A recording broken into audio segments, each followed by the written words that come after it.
So hello, what's up mga idol? Welcome ulit sa panibagong video. At sa video na to, mag-unbox tayo ng isang smartphone ni Honor. At ang bagong hot na smartphone ngayon, ang Honor X7e. Maganda kaya to? Sulit kaya? Tara, pag-usapan natin.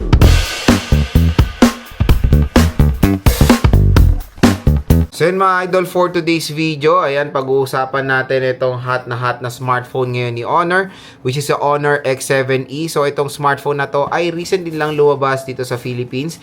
At yun, nabili natin to sa online na napakamura lang. SRP nito is nasa 14,999 or 15,000 pesos, and that is the 6GB of RAM and 128GB of internal storage. Ayan, 6GB 128.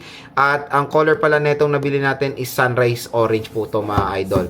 At ang magandang balita dito sa ating link, pag tinap mo yung video, may shopping button dito. Aba, mura nyo lang makukuha tong Honor X7e. Pwede nyo ito makuha ta range na 10 to 11,000 pesos or minsan mas mababa pa.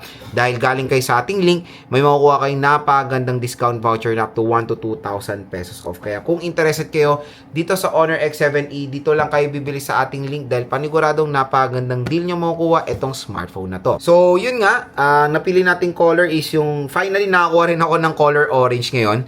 And meron siyang AI button. So, Sunrise Orange siya. Open na natin siya. Ito na, Honor X7e. Bubungad sa atin is yung mismong smartphone. Ayan. Tingnan natin yung Sunrise Orange niya.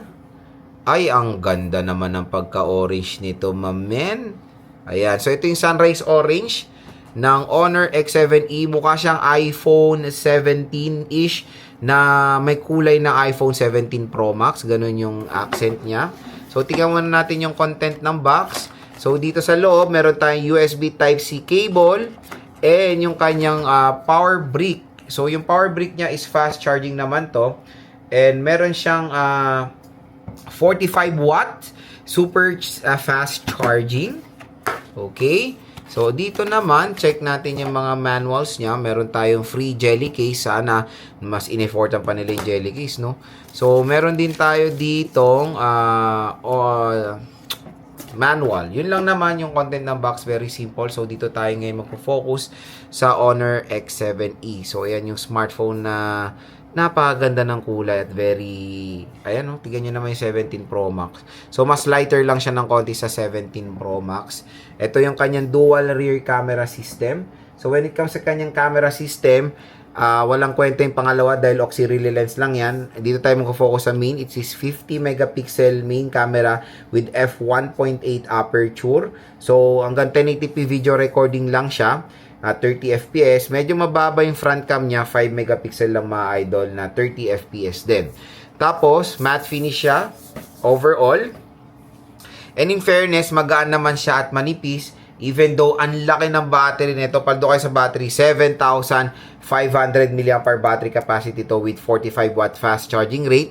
So, sa right side, nandito ang ating power button / fingerprint scanner and volume rocker. Sa taas naman, meron tayong microphone. 3.5mm headphone jack, speaker grills. Speaker grills niya nasa taas. Left side, meron tayo ditong SIM tray at yung kanyang AI button, microphone at Type-C port.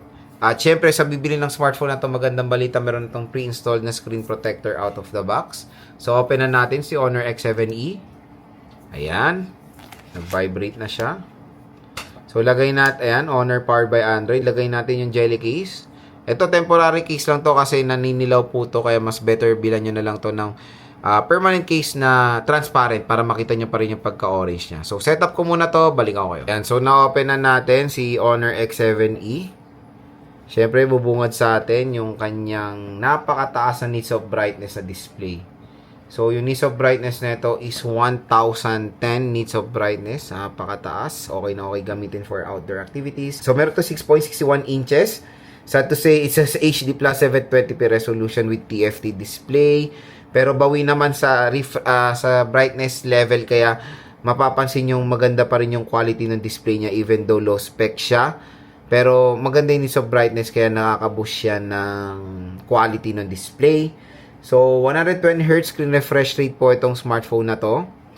So, display brightness, ayan, 120Hz, naka-high siya. 120 Hz and naka Android 16 right out of the box. Yung processor nito medyo nakaka-disappoint lang. It is MediaTek Helio G81 Ultra na na hindi ganun kabagay yung processor niya sa mid-range smartphone, di ba? Pang ano to, pang budget lang to eh. So 6 GB of RAM, and 7.5 106 na lang na natirang available storage niya right out of the box. And naka Magic OS 10 siya. So let's try yung kanyang camera since meron tong 50 megapixel camera.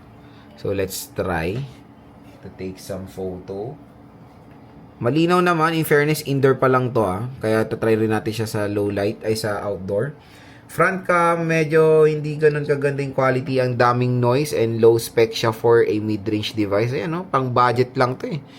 Pero in fairness, bawi sa rear. Pero sa front, try na natin siya sa outdoor next time. So yun mga idol, kung interested kayo dito sa Honor X7e, yung link niyan nandito sa ating video. Top ng video, may shopping button dyan. Mura at bagsak presyo lang makuha itong Honor X7e at may naghihintay pa sa inyong special discount voucher na up to 1,000 to 2,000 pesos.